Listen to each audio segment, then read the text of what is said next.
Հավատքի բանկի գրքույկը, Չարլզ Սպերջեն, օր դեկտեմբերի 17։ Եվ այնպես ամեն ժամանակ Տիրոջ հետ կլինենք։ Առաջին Թեսաղոնիկեցիս 4:16 խոսք։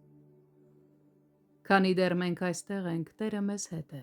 եւ երբ մենք կանչվենք, մենք նորից նրա հետ կլինենք։ Սրբերը չեն կարող բաժանվել իրենց փրկչից։ Նրանք մեկ են եւ միշտ պետք է լինեն մեկ։ Տեր Հիսուսը չի կարող լինել առանց իր ժողովրդի, քանի որ նա կլիներ գլուխը առանց մարմնի։ Թե օդում, թե երկնքում, թե այստեղ երկրի վրա, մենք Տեր Հիսուսի հետ ենք, եւ ով կարող է մեզ բաժանել նրանից։ Ինչ ուրախություն է սա։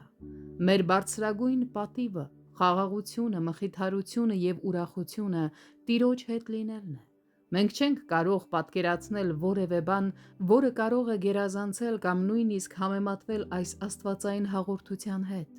Սուրբ հաղորդության միջոցով մենք պետք է լինենք նրա հետ նրա խոնարհության, մերժման եւ տառապանքի մեջ, եւ այդ ժամանակ մենք կլինենք նրա հետ նրա փառքի մեջ։ Շուտով մենք նրա հետ կլինենք նրա հանգստի եւ նրա արքայության մեջ, նրա սպասումի եւ նրա հայտնության մեջ։ Մենք կապրենք այնպես, ինչպես նա է ապրում, եւ կուրախանանք այնպես, ինչպես նա է ուրախանում։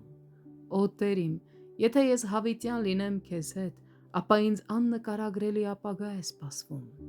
Այլևս երանելի չեմ ասի հրեշտակապետներին, Տիրոջ հետ հավիտյան լինելը երկնքի լավագույն պատկերն է։ Ինձ համար փառքը ոչ ոսկե քնարներն են, ոչ հավերժական պսակները, ոչ էլ անարատ լույսը,